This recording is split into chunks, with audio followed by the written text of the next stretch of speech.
ರಾಯಚೂರು ನಗರದ ಬೈಪಾಸ್ ರಸ್ತೆಯ ಹರ್ಷಿತಾ ಗಾರ್ಡನ್ ಕಾಂಪೌಂಡಿನ ಹತ್ತಿರವಿರುವ ಕಾರ್ಮಿಕರ ವಸತಿ ನಿಲಯಕ್ಕೆ ಆಕಸ್ಮಿಕವಾಗಿ ಬೆಂಕಿ ತಗುಲಿ ಅಪಾರ ಆಸ್ತಿ ಬೆಂಕಿಗೆ ಆಹುತಿಯಾದ ಘಟನೆ ಸೋಮವಾರ ಜರುಗಿದೆ.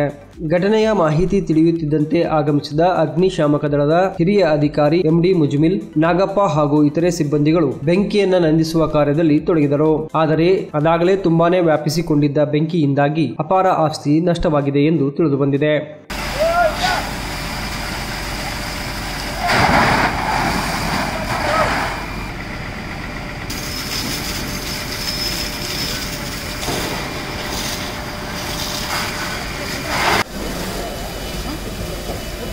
Está